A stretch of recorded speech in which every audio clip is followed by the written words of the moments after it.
Glória a Deus. Feche seus olhos, vamos orar mais uma vez? Meu Senhor, oramos a Ti e suplicamos graça e favor do alto, entendimento espiritual, para que os olhos do nosso coração sejam iluminados agora, Senhor.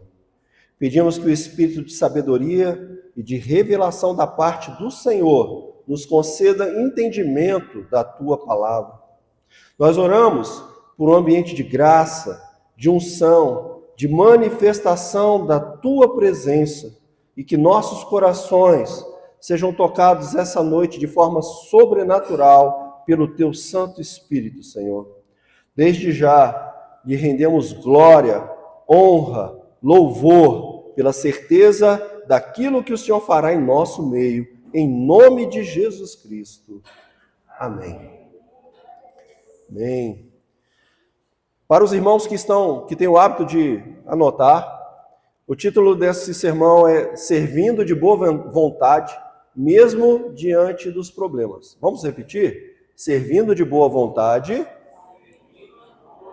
mesmo diante dos problemas.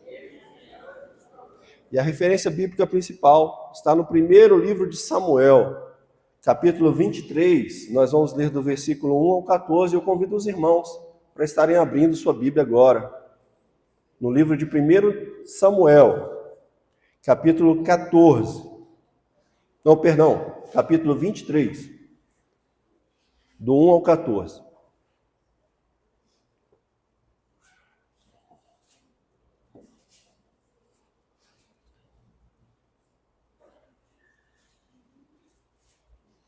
Os irmãos encontraram? Diz assim o texto sagrado: Então disseram a Davi: Eis que os filisteus estão atacando a cidade de Keila e saqueando as eiras. Davi consultou o Senhor perguntando: Devo ir e atacar esses filisteus? O Senhor respondeu a Davi: Vá, ataque os filisteus e livre a cidade de Keila. Porém os homens de Davi lhe disseram: Temos medo aqui em Judá, quanto mais indo a Keila lutar contra as tropas dos filisteus. Então Davi tornou a consultar o Senhor, e o Senhor lhe respondeu: Levante-se e vá até Keila, porque estou entregando os filisteus em suas mãos. Então Davi e os seus homens foram a Keila, lutaram contra os filisteus e tomaram todo o gado deles, e causaram grande matança entre eles. Assim, Davi salvou os moradores de Keila. Aconteceu que, quando Abiatar, filho de Aimeleque, fugiu para junto de Davi em Keila, levou a estola sacerdotal. Foi anunciado a Saul que Davi tinha ido a Keila. Então Saul disse: Deus o entregou nas minhas mãos, está cercado, pois entrou numa cidade de portões e ferrolhos. Então Saul mandou chamar todo o povo para a batalha, para que descessem a Keila e cercassem Davi e os seus homens. Quando Davi soube que Saul maquinava o mal contra ele, disse ao sacerdote Abiatar: Traga aqui a estola sacerdotal. Então Davi orou: Ó Senhor, Deus de Israel, teu servo ouviu que Saul, de fato, procura vir a Keila para destruir a cidade por minha causa. Será que os moradores de Keila me entregarão nas mãos dele? Será que Saul virá mesmo, como teu servo ouviu? Ah, Senhor, Deus de Israel, revela isto ao teu servo. E o Senhor lhe disse: Ele virá. Então Davi perguntou: E será que os moradores de Keila me entregarão, juntamente com os meus servos, nas mãos de Saul? O Senhor respondeu: Entregarão.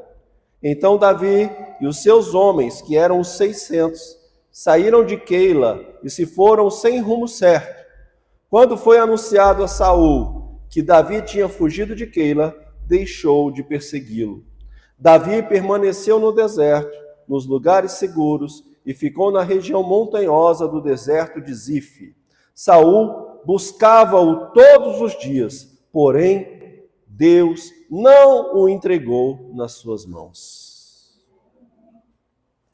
Nós acabamos de ler um texto histórico, mas antes de tratar desse episódio marcante da vida de Davi, eu quero chamar a atenção para o que o apóstolo Paulo diz em Romanos, capítulo 15, versículo 4.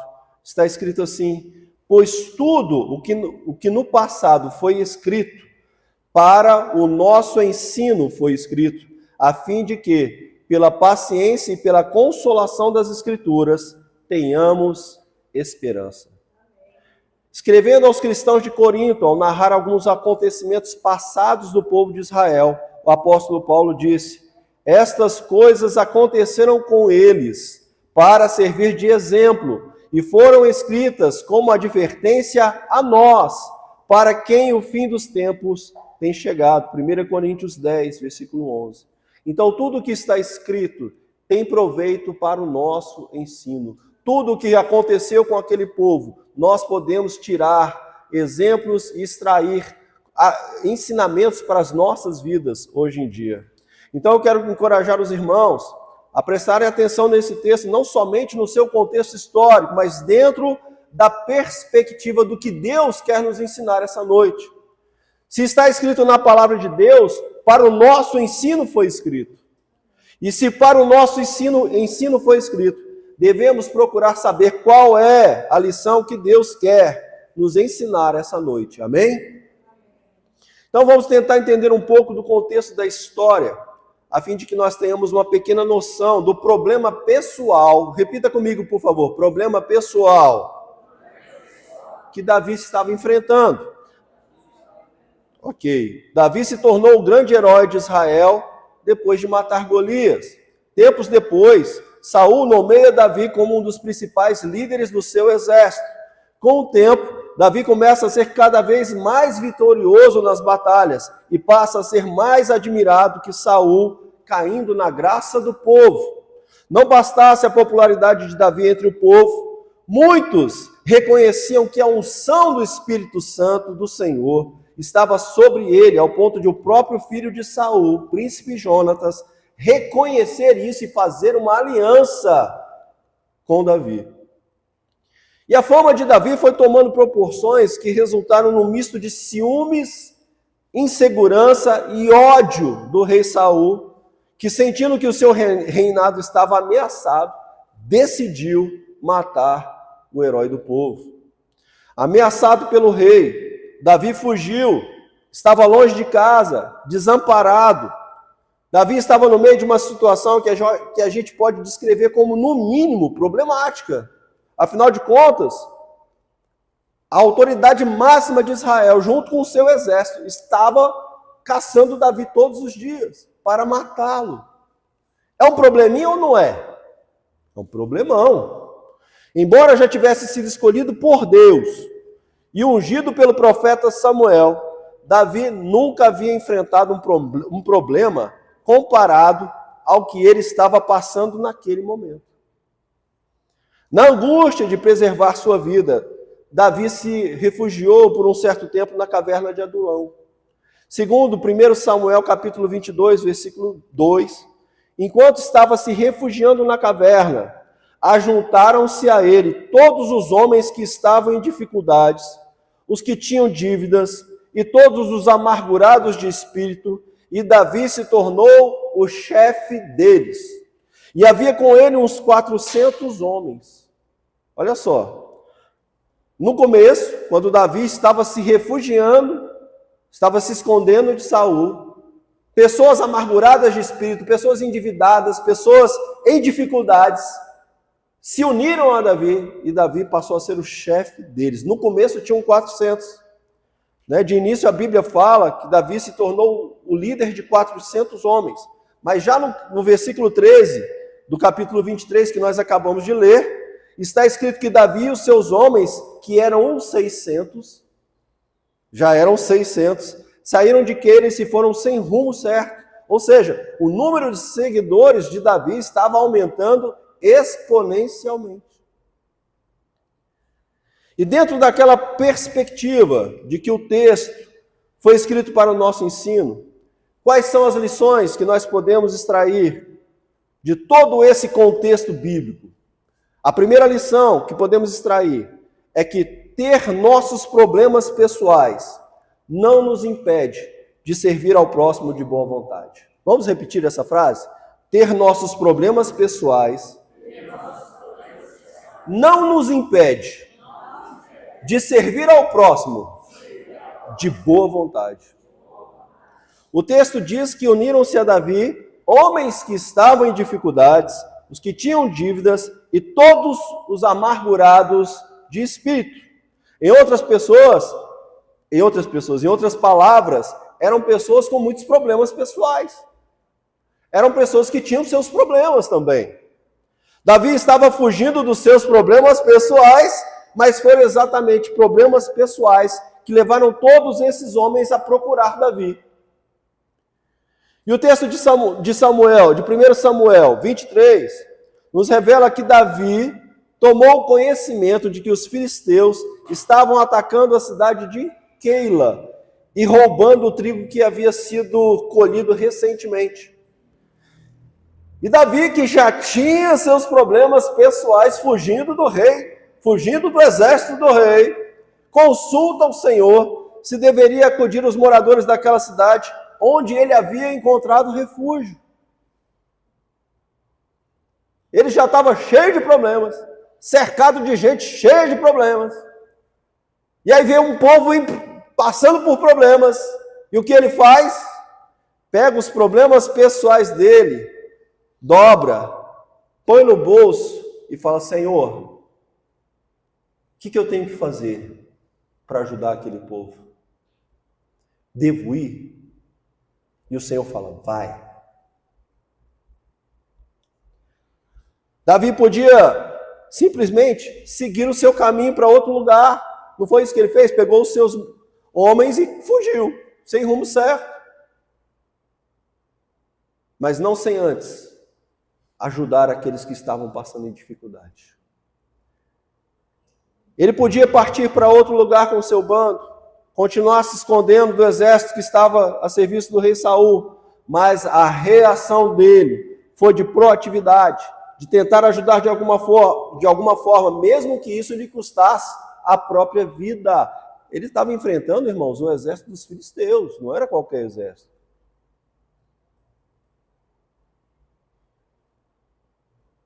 Ao ficar sabendo do perigo que os moradores da cidade de Keila estavam enfrentando, sob o ataque dos filisteus, Davi esquece por um momento dos seus problemas pessoais e consulta ao Senhor se ele deveria ajudar aqueles moradores. E Davi não só se dispôs a servir aos outros, como ele teve coragem de mobilizar outras pessoas que estavam com ele a fazerem o mesmo. Porque tem lutas, irmãos, que a gente não consegue ganhar sozinhos. E a gente precisa convencer aqueles que estão do nosso lado a irem conosco na batalha. Então não só Davi se comprometeu, se dispôs, consultou o Senhor, e o Senhor disse vai, como ele teve também que convencer aqueles que estavam com ele. Vamos! Imaginem Davi, com problemão de ter que escapar de Saul, cercado de homens que se juntaram a ele justamente porque também tinham problemas pessoais, dizendo, bora galera, bora cair para cima desses filisteus. Mas, segundo o versículo 3, a reação daqueles homens que estavam com Davi foi dizer, temos medo aqui em Judá, quanto mais indo a Keila lutar contra as tropas dos filisteus. Em outras palavras, ele disse, te aquieta, moço. O problema nem é nosso. A gente já tem tanto problema para resolver, para que a gente vai se meter numa guerra que nem é da nossa conta? Diante desse desânimo daquela tropa, daqueles homens que estavam com ele, diante do seu insucesso, daquela tentativa de mobilização, Davi poderia ter desistido e ficado na dele. E falar, Senhor, sozinho não dá. Mas esses homens aqui não quiseram. E aí, o que eu faço? Ele podia ter desistido, mas o que ele fez? Consultou novamente o Senhor. Senhor, o povo não quer, mas e aí? Vou ou não vou? Porque se o Senhor for comigo, eu estou dentro. Ele tornou consultar o Senhor e o Senhor não voltou atrás no que já havia dito. Deus não mudou de ideia. E disse a Davi, levante-se e vá até Keila, porque eu estou entregando os filisteus em suas mãos. Muitas vezes, queridos, nós vamos estar diante de batalhas que nós não vamos ter noção se a gente vai ganhar ou não. Mas se a gente buscar a ajuda do Senhor, e o Senhor falou, vai porque eu estou contigo, pode ir com fé, pode seguir com fé, porque Deus é maior que os nossos problemas. Deus é muito maior do que qualquer gigante, e se Ele falou que está conosco, o gigante vai cair, o exército inimigo vai ser entregue na sua mão, o inimigo vai ser entregue na sua mão. Diga para quem está do seu lado, Deus vai fazer um caminho para você, e vai entregar os teus inimigos nas tuas mãos. Qual é o teu inimigo? Qual é o teu gigante que você precisa vencer hoje? O Senhor vai te entregar na sua mão, em nome de Jesus. Em outras palavras, o Senhor disse, Davi, você se dispôs a esquecer os seus problemas pessoais e se levantou para acudir os seus irmãos, então vá, porque eu estarei adiante de você e eu lhe darei a vitória, não somente a você, mas a todos aqueles a quem você vai defender, a todos aqueles que estarão com você, eu entregarei a vitória nas suas mãos. E agora Davi, com uma convicção renovada, mobiliza os seus homens e livra os moradores de Keila do ataque dos filisteus, e a cidade foi livrada de ser atacada, de ser roubada, de ser destruída. E a primeira lição que podemos extrair é que Davi não ficou parado, se lamentando dos seus próprios problemas. Ele teve disposição de servir aos outros. Mesmo passando por problemas pessoais, Davi encontrou em Deus a confiança, as forças, a direção, o suporte e a provisão para servir ao próximo de boa vontade. Os problemas pessoais de Davi e dos seus homens não serviram de barreira, de desculpa ou de justificativa diante de Deus, para que eles não servissem de boa vontade aquelas pessoas de Keila. Problemas todos nós temos. Alguns têm passado por problemas um pouco maiores e um pouco mais complexos, mas tomando como exemplo o problema pessoal de Davi, que estava ameaçado de morte pela maior autoridade do seu país. Esse texto nos traz uma lição tremenda. Quantas pessoas desistem de servir a Deus e ao próximo por causa dos seus problemas pessoais? Quantas pessoas têm renunciado ao seu chamado, ao seu ministério, deixado de colocar os seus dons a serviço do reino de Deus por causa de problemas pessoais? Dependendo da gravidade do problema, pode ser necessário que um pastor, um diácono, um obreiro, um membro da casa de Deus precisem se ausentar por algum tempo para tratar da saúde, tratar da família, tratar de algum relacionamento que foi rompido. Às vezes é necessário, mas nós não podemos permitir que um problema se transforme numa crise, amém?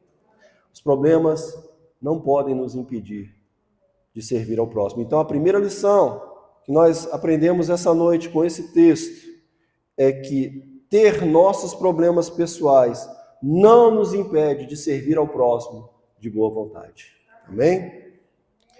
Segunda lição que nós podemos extrair de ensino esta noite é que servir ao próximo de boa vontade não nos impede de ter nossos problemas pessoais. É parecido com o primeiro, né? Os nossos problemas pessoais não devem nos impedir, né? E o segundo é servir ao próximo de boa vontade não é garantia de que nós não vamos ter problemas pessoais.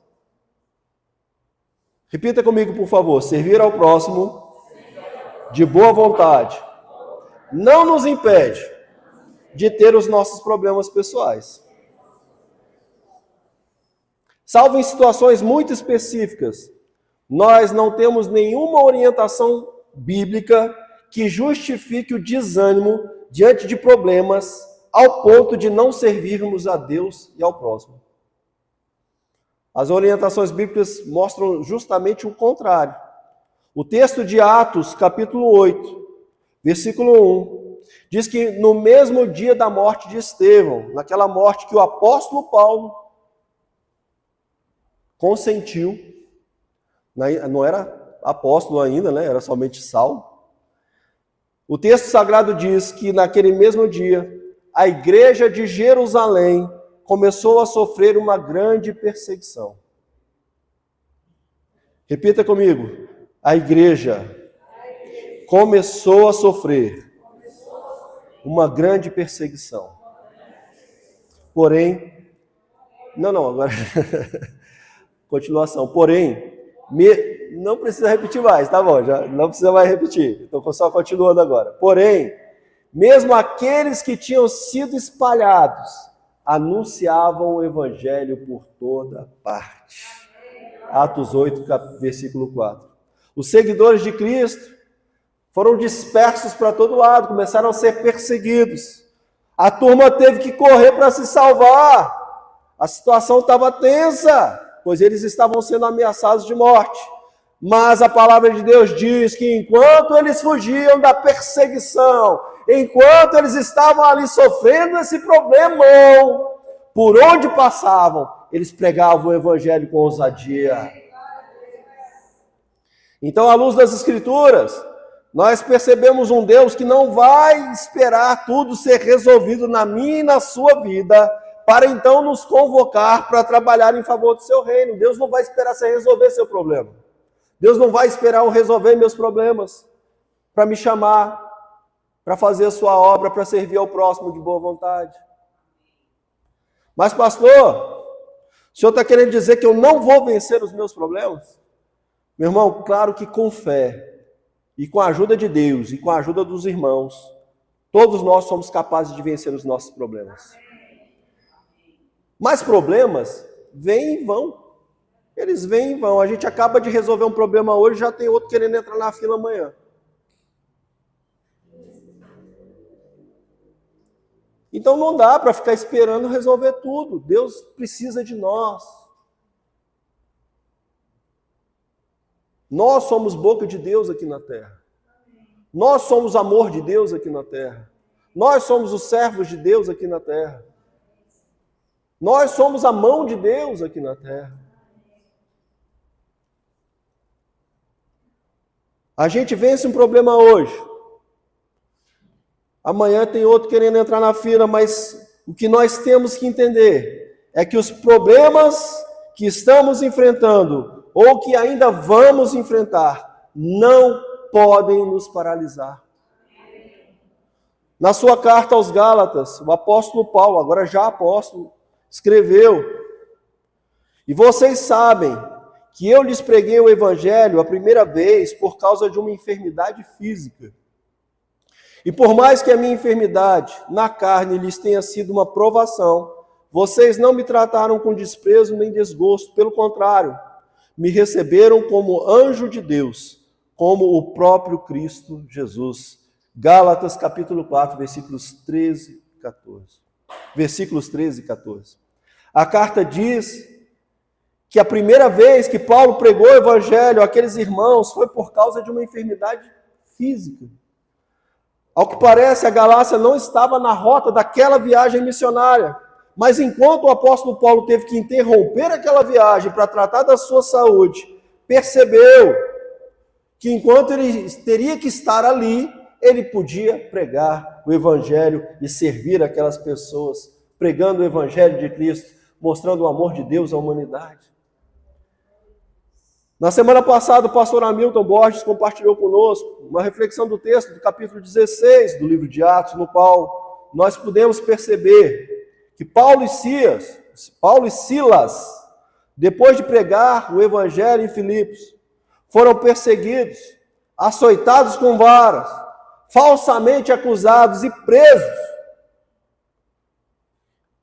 Na prisão, por volta da meia-noite, Paulo e Silas oravam e cantavam louvores a Deus, e os demais companheiros de prisão escutavam. Além de orar e cantar louvores, na primeira oportunidade que surgiu, eles pregaram o evangelho e ganharam para Cristo não somente o carcereiro, mas ele e toda a sua família foram salvos e batizados. Eles estavam com um problema pessoal terrível, mas não perderam a oportunidade de servir ao Senhor e ao próximo. Quem está entendendo, diga amém.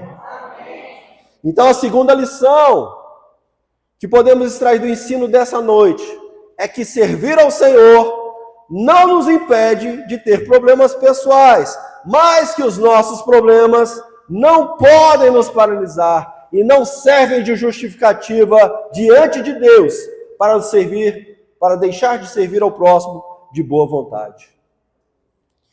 E eu quero finalizar esse ensino dessa noite com uma declaração do apóstolo Paulo, que talvez nos ajude a entender que Deus não isenta aqueles que decidem servir de enfrentar problemas. Deus não isenta ninguém. O texto está em 2 Coríntios, capítulo 1, versículo 3. Eu vou esperar os irmãos abrirem para a gente ler juntos. 2 Coríntios, segunda carta de Paulo aos Coríntios, capítulo 1, versículo 3. Olha o que Paulo diz no versículo 3, 2 Coríntios 1.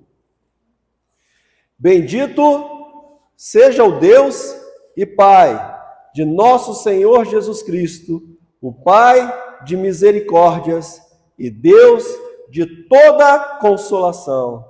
Você pode repetir essa frase comigo? Diga: Pai de misericórdias e Deus de toda consolação. Amém, obrigado. Não precisa repetir mais, ok? Para onde Paulo estava querendo levar essa conversa? Para o nosso relacionamento com Deus.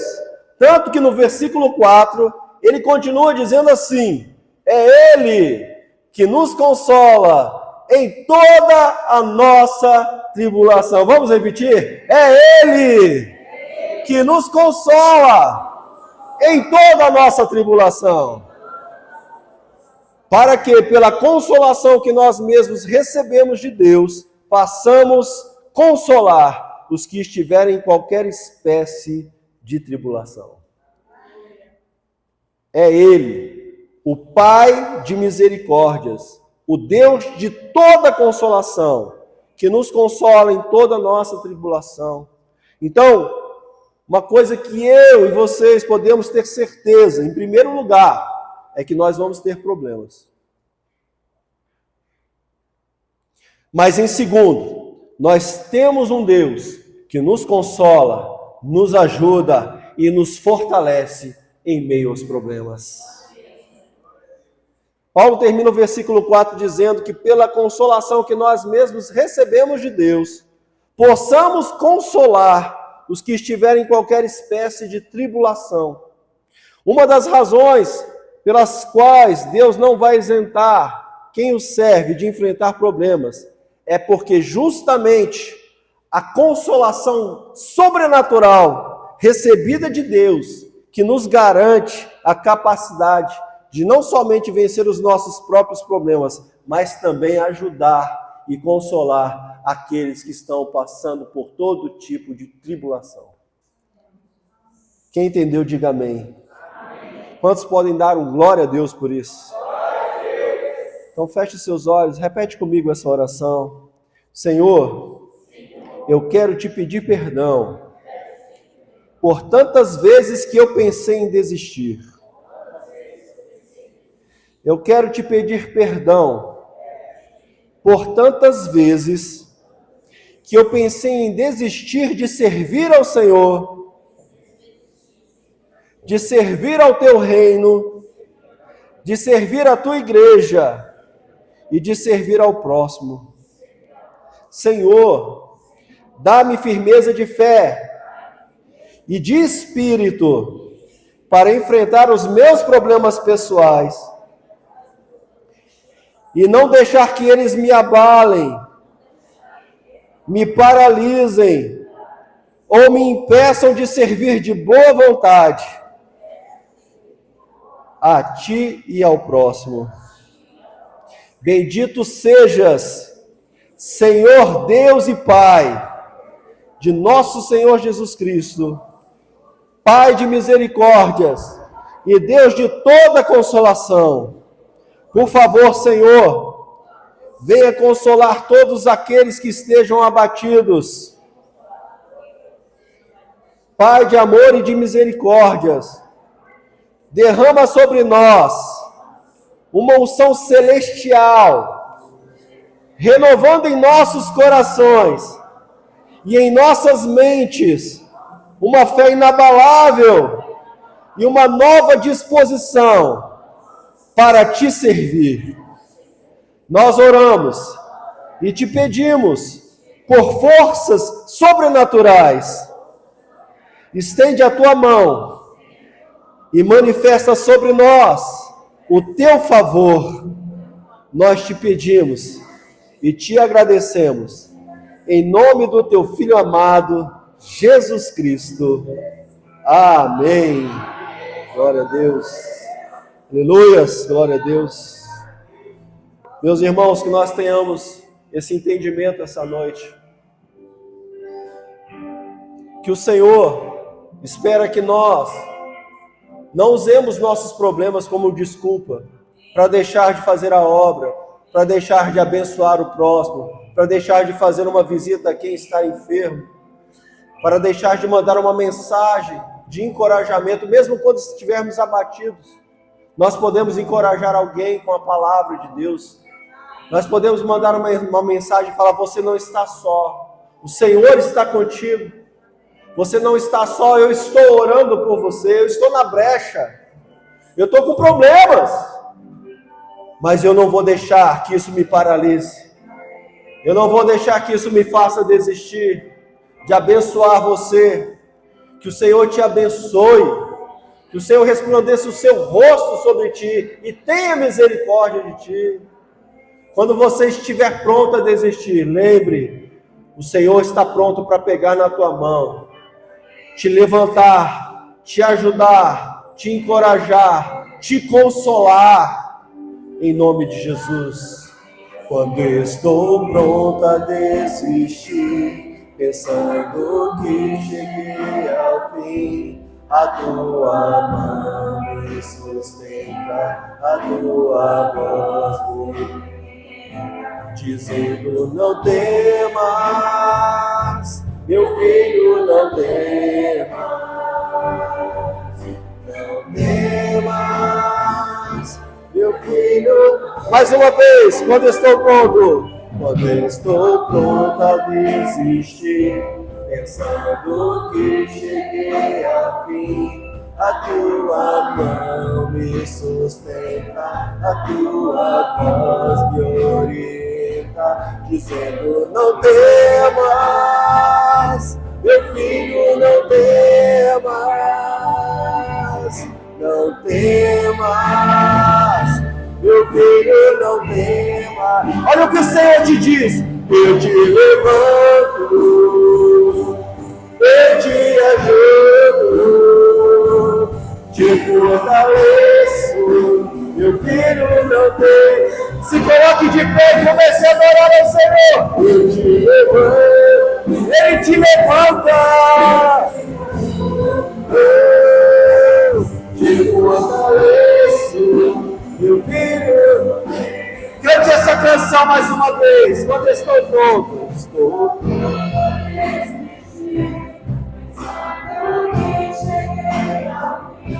A tua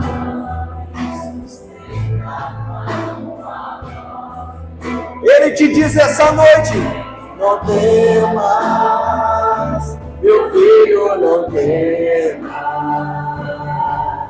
não temas, minha filha, não temas, eu te levanto, eu te ajudo, te fortaleço, meu filho, não temas,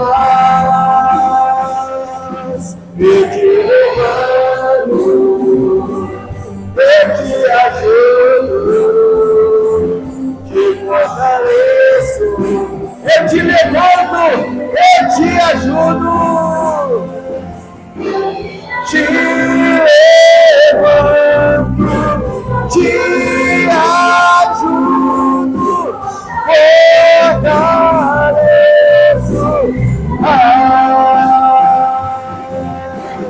te levanto, te ajudo, fortaleço.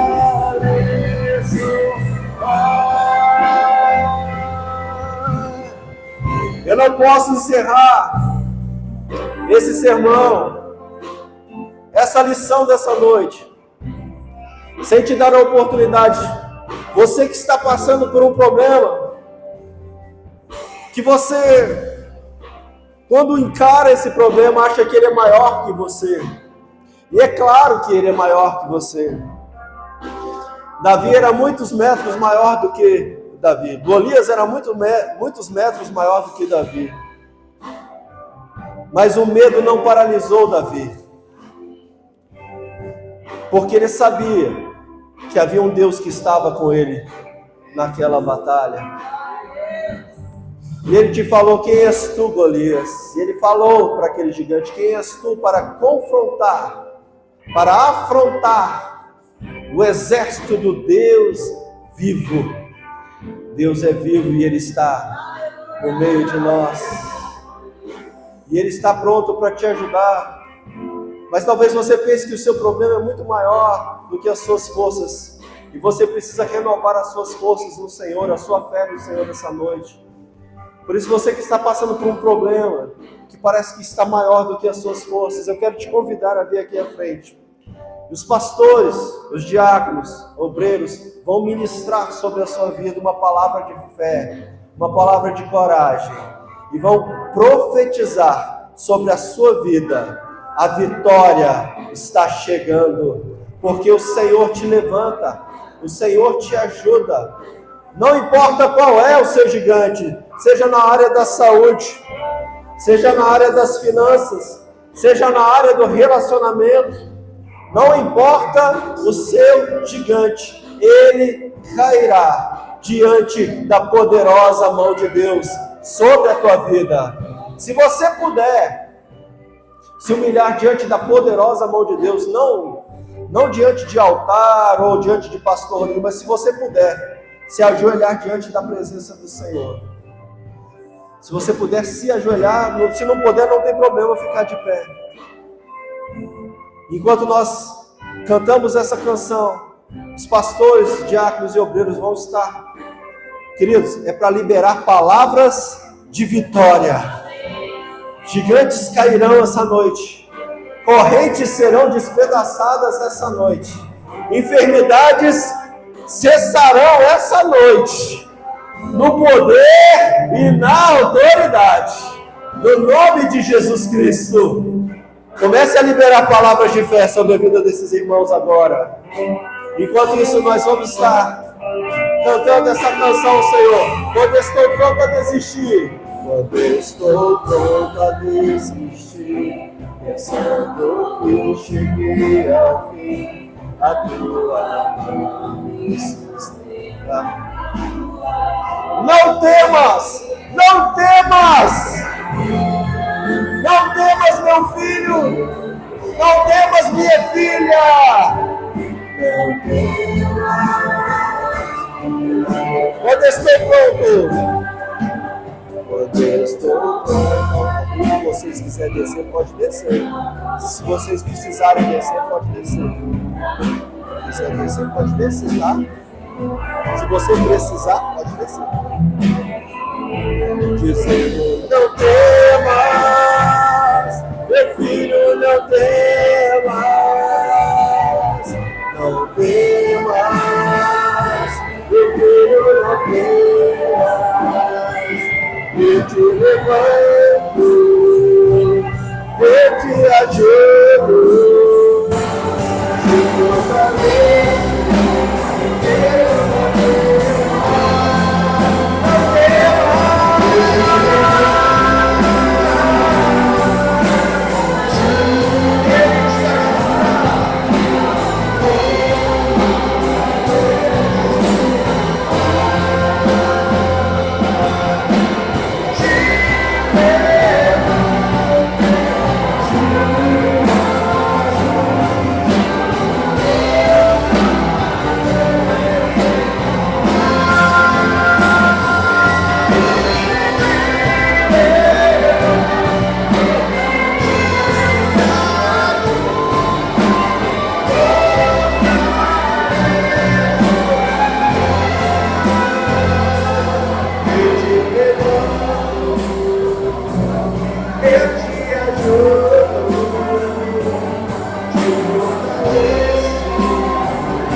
recebendo a sua bênção, recebendo a sua vitória. Não deixe de ser grato ao Senhor.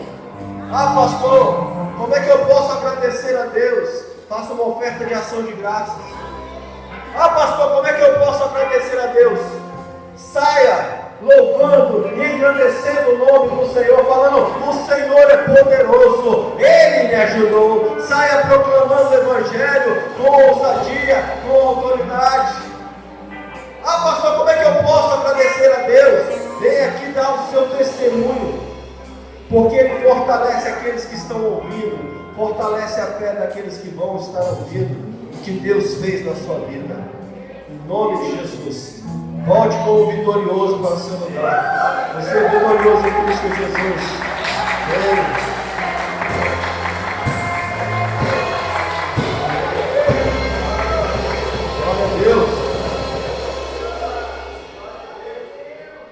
A ministração foi muito linda, muito poderosa, graças a Deus.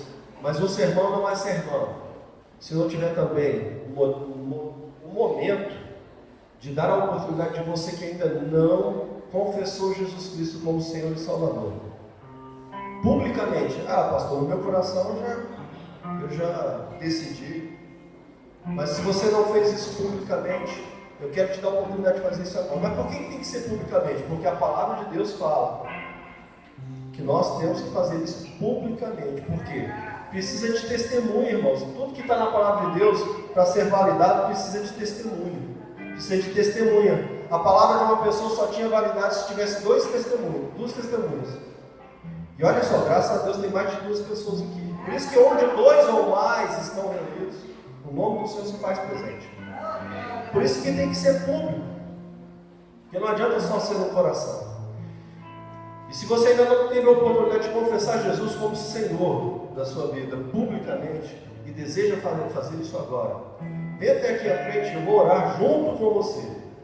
E nós vamos estar aqui ligando esse ato profético na terra e no céu. Se você não teve essa oportunidade e gostaria de fazer, pode fazer agora. Que Deus te dê então. Se você ainda não fez, se você já fez, graças a Deus. Se você ainda não fez, que Deus possa te dar uma nova oportunidade. Em nome de Jesus. Amém? Deus te abençoe, pastor. Eita glória!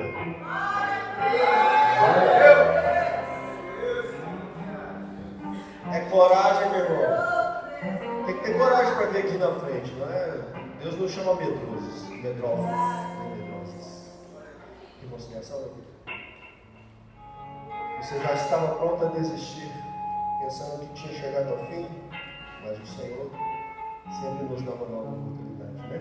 Você pode repetir comigo essa oração? Reconciliação. Senhor meu Deus, me perdoe por ter me afastado dos teus caminhos e da tua maravilhosa presença. Por favor, aceite-me de volta. Restaure a minha vida, a minha fé, a minha esperança e os meus sonhos. Em nome de Jesus Cristo. Amém.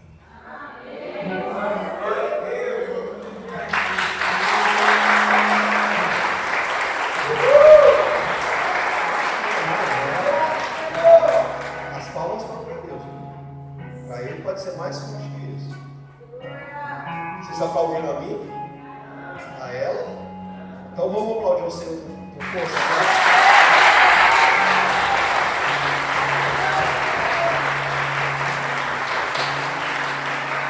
Mas olha só,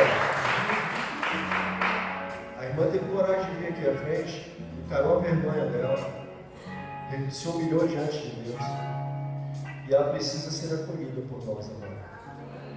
Então, eu quero te pedir, seja abraço de Deus agora na vida dela, seja a boca de Deus, vem aqui dar um abraço, dá um sorriso, e dá uma palavra de vitória para a vida dela, em nome de Jesus, e fala, você não está só, você não está só.